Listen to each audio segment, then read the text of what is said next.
pardon? She felt a blush coming on. In that coat, it's 80 degrees.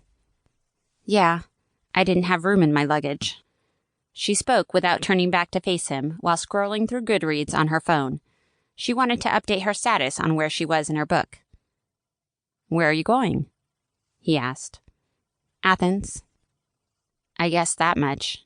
Are you going to visit relatives? Nope. Then you must be one of those visiting students, he said, moving to the seat behind hers. He smelled like soap. Yep, you nailed it. I did what? I'm sorry. That's just an expression.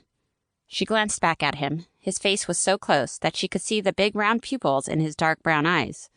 His dark curly hair fell around his face, nearly touching his shoulders, which were bare except for the 1-inch strap of his blue cotton tank. The muscles in his arms were solid and well-defined. If he weren't so cute, she might be uncomfortable. When she looked into his eyes, she found it difficult to pull away.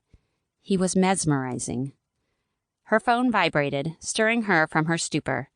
It was a text from her mother, asking if she had landed yet in Patras. On bus to Athens, she texted back. When the boy said nothing more, she rummaged through her bag for her e-reader and returned to the world of her book. Not 30 minutes had passed when she felt the boy lean on the back of her seat and ask, What are you reading? Interview with the Vampire by Anne Rice. He gasped. She spun around to face him. Have you read it? No. Is it good? So far, yes. I'm loving it. Then she added, I've always been fascinated by vampire stories. The corners of his mouth quirked. Is that so? What's so funny? She narrowed her eyes. I don't believe in them or anything. I'm just interested in the mythology. I see. She didn't like that he was laughing at her, so she turned around in her seat to face the front and continued reading. It was difficult for her to get back into the novel after that. She kept seeing the boy's face in place of the words. Only a few minutes had passed, however, when the boy leaned forward and asked, So what interests you about the vampires? A lot of things. She glanced back at him. Their superpowers, for one. Invisibility, flight, mind control. Don't forget X-ray vision, he said, giving her a once-over. Yeah, right. She laughed. You're thinking of Superman. He laughed too. What else? She turned in her seat and rested her back against the bus window so she could face him. I guess the idea of conquering death is interesting to me. Are you afraid of death? No, not really.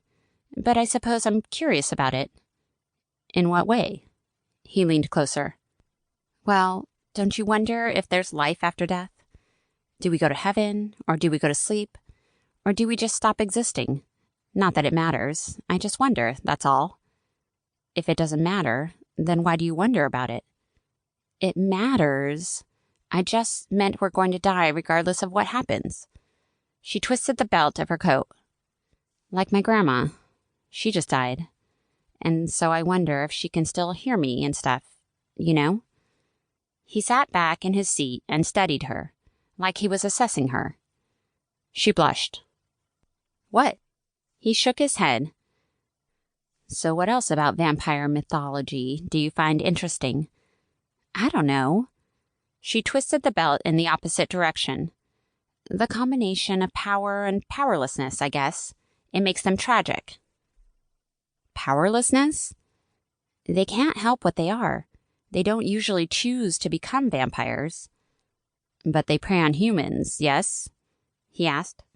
In the story I'm reading right now, a vampire is trying to live on the blood of animals, but it's very difficult for him. Moi, the boy cringed. I can imagine. I once read that vampires are a reflection of us. We created the mythology to represent ourselves.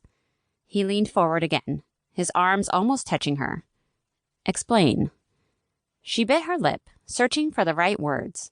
She must have been thinking hard, for she drew blood. The boy leaned in, and for a moment, she thought he would kiss her. The bus hit a bump, and she fell back against the window, hitting her head. The boy eased back in his seat. She rubbed her head and turned to face the front. You okay? He asked from behind.